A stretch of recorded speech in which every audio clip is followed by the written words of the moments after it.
नमस्कार, story.com व्हिडिओमध्ये तुम्हा सर्वांचं स्वागत। महाराष्ट्राच्या राजकारणामध्ये मोठा धक्का बसला असून अजित पवार यांचं विमान अपघातामध्ये निधन झालं आहे। हा मोठा धक्का बारामतीकरांना सुद्धा आहे आणि एक मोठा दुःख या बारामतीला झाले। मी सकाळपासून या ठिकाणी आले, अख्खी बारामती या ठिकाणी सुन्न पडली आहे आणि सर्वांना दुःख होतं या गोष्टीचं। प्रचंड दुःख या बारामतीच्या लोकांमध्ये आहे। अजित पवारांच्या विकासाचे कोपरा त्यांच्या सूक्ष्म नियोजनानं कसा सजलाय हे या ठिकाणी बारामतीमध्ये आल्यानंतर आपल्याला पाहायला मिळेल। आपण अजितदादांचा विकास हे दाखवून नंतर, पण आता आपण आहोत बारामतीकरांशी आपण बोलणार आहोत। आपल्या सोबत माझे सहकारी आहे किरण ही मूळची बारामतीची आहे। आपण तिला विचारूया, किरण तू बारामतीची आहेस मूळची का? आज अजितदादा निधन झाले, तू विद्या विकास प्रतिष्ठानचे पण विद्यार्थी राहिलेले आहेस, अजितदादांच्या संस्थेत शिकलेले आहेत, काय वाटतं तुला? ही एक अजित पवारांचं जाणं ही एक मोठी बातमी आणि बारामतीसाठी मन हेलावून टाकणारी बातमी आहे। त्यांचं एक जाणं म्हणजे एक फक्त माणसाचं जाणं नाहीये, तर बारामतीसाठी सतत झटणारा, बारामतीसाठीच नाही तर माणसांसाठी सतत झटणारा एक कर्तव्यनिष्ठ माणूस, माणसांच्या काय म्हणतात दुःखामध्ये सहभागी होऊन, सुखात नसला तरी दुःखामध्ये कायम असणारा माणूस हरपल्याची उणीव आम्हाला आज भासतीये। आणि मी बारामतीमध्ये असते, पण मी सध्या 2 वर्षापासून पुण्यामध्ये असते।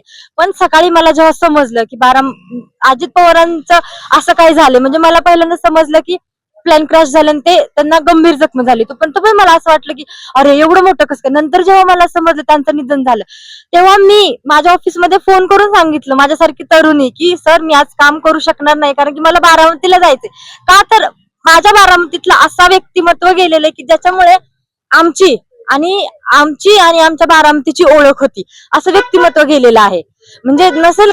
म्हणजे बारामती ही त्यांनी स्वतःच्या घरासारखी जपलेली आहे। तिथल्या प्रत्येक माणसाच्या घरात जाऊन त्यांनी विचारले की तुम्हाला कोणत्या गोष्टीची कमी आहे। जर बारामतीमध्ये कधी जर कोणत्या गटारीचं जर काही झालं, पाणी कुठे अडून राहिलं, तर तो माणूस दुसऱ्या दिवशी तिथे येऊन उभा राहतो आणि विचारतो हे झालं कसं काय। म्हणजे एक माणूस जो आपल्या घराची एवढी काळजी घेतो, तसा माणूस आमच्यापासून हरवलाय। आमचा आधार, आमच्या डोक्यावरची सावली गेली। अजित पवार जाणे म्हणजे ही गोष्ट आमच्यासाठी खूप मोठी आहे। एक कर्तव्यनिष्ठ आणि काय म्हणतात प्रत्येक माणसाला हवा असणारा माणूस आमच्यातून आज गेलेला, आणि एक बारामतीकर म्हणून मला या गोष्टीत एवढं दुःख आहे, मी ते असं शब्दातही व्यक्त करू शकत नाही। माझ्यासारखी तरुणीलाच जर असं होत असेल तर जे ज्येष्ठ त्यांच्यापासून आधी सोबत राहिलेत त्यांच्या जर तुम्ही बघितल्या भावना, तर माणसांच्या डोळ्यातून अश्रू येण्या इतकं आहे, एवढं दुःख झालेलं आहे लोकांना। मी तर बारामतीला आज पहिल्यांदाच आलोय। मला अजित पवारांच्या विकासाची झलक प्रत्येक पावलावर दिसत आहे। एक सूक्ष्म नियोजन त्यांनी या शहरामध्ये आपल्या विकासाचं नियोजन केलं आहे। तुम्हाला किती प्राऊड फील होतं बारामतीचं असल्याचं? तुम्ही बाहेर पुण्यामध्ये आहेस, तुला किती प्राऊड फील होतं? तुझं इतकं सुंदर शहर आहे।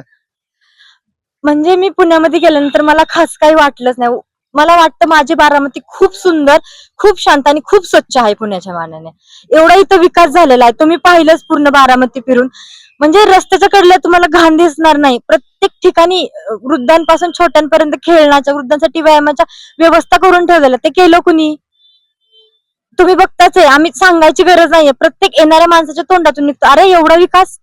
कोणताही तुम्ही दुसरा बघा, नगरसेवक होते, आमदार होते, पण स्वतःच्या घराची तेवढी घेतात ते, पण समाजाची घेत नाही तेवढी अजित पवार स्वतःची न करता ते कायम सामान्य माणसासाठी राबत राहील।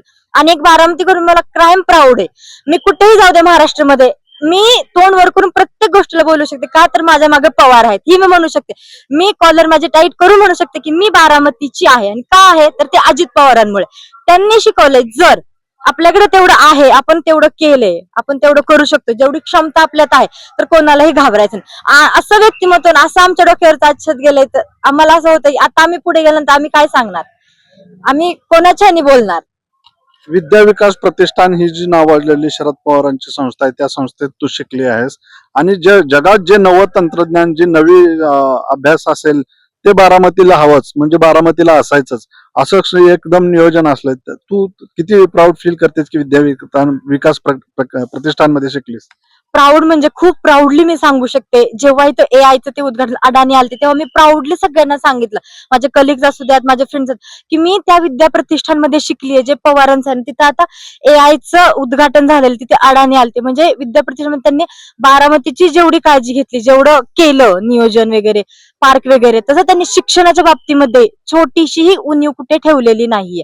आता AI तंत्रज्ञान नवीन आलं, 1 वर्ष झालं असेल माझ्या मत, लगेच त्यांनी इथं आणलं की माझ्या विद्यार्थ्यांना, माझ्या बारामतीत येणाऱ्या प्रत्येक बाहेरगावचा येणारा विद्यार्थी, त्याला इथे कमतरता नसावी, त्याला जवळ सोडून बाहेर जाण्याची गरज पडावी टेक्नॉलॉजी, प्रत्येक टेक्नॉलॉजी विद्यापीठ, LKG पासून ग्रॅज्युएशन पर्यंत प्रत्येक फील्ड मध्ये इथे कॉलेज आहे. खालच्या साईडला तुम्ही बघितलं, इथे माझ्या पाठीमागे biotech, technology, food tech, IT park, AI, आता सगळं झालं. आणि मला खूप प्राऊड फील होतं की मी एवढ्या मोठ्या, एवढ्या चांगल्या संस्थेमध्ये शिकलीये. हे होती किरण आपली story.com ची एक सहकारी आहे. या होत्या तिच्या भावना की किती तिला बारामतीचे असल्याचं किती प्राऊड फील होतं हे तिच्या भावना सांगितल्या. अजितदादांचं योगदान तिनं त्याच्यामधून सांगितलं. आणि खरंच तुम्ही बारामतीला आल्यानंतर तुम्हाला सुद्धा अजितदादांच्या विकासाचं एक सुंदर अशी झलक तुम्हाला या ठिकाणी नक्कीच पाहायला लागणार. एक मोठा नेता महाराष्ट्रानं हरपला आहे आज. आणि आज आपण महाराष्ट्रातल्या बारामतीच्या लोकांच्या भावना आज आपण महाराष्ट्राला दाखवूच. कॅमेरामॅन दीपक सावंतसह मी प्रकाश पाटील, story.com, बारामती.